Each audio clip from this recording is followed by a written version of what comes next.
IPL 2026 రెండో క్వాలిఫైయర్లో Gujarat Titans ఘన విజయం సాధించి 5 ఏళ్లలోనే మూడోసారి ఫైనల్లోకి దూసుకెళ్లింది. టాస్ గెలిచి బ్యాటింగ్ ఎంచుకున్న రాజస్థాన్ రాయల్స్ నిర్ణీత 20 ఓవర్లలో 6 వికెట్ల నష్టానికి 214 పరుగుల భారీ స్కోర్ చేసింది. రాజస్థాన్ ఇన్నింగ్స్లో యువ సంచలనం వైభవ్ సూర్యవంశీ త్రుటిలో సెంచరీ చేజార్చుకోగా చివర్లో రవీంద్ర జడేజా, డొనోవన్ ఫెరీరా మెరుపులు మెరిపించారు. గుజరాత్ బౌలర్లలో రబాడా, జేసన్ హోల్డర్ చెరో 2 వికెట్లు తీసి ప్రత్యర్థిని అడ్డుకునే ప్రయత్నం చేశారు.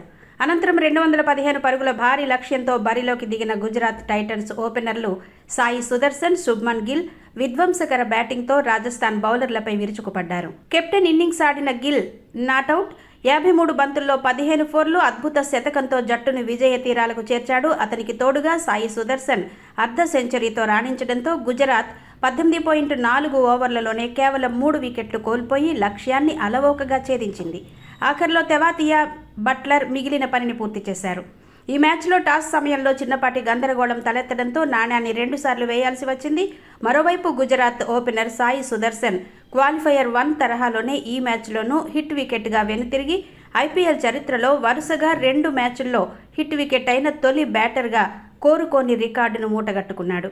క్వాలిఫైయర్ 2లో ఘన విజయం సాధించిన గుజరాత్ టైటన్స్ ఆదివారం జరగబోయే గ్రాండ్ ఫైనల్లో డిఫెండింగ్ ఛాంపియన్ రాయల్ ఛాలెంజర్స్ బెంగళూరుతో టైటిల్ పోరులో తలపడనుంది.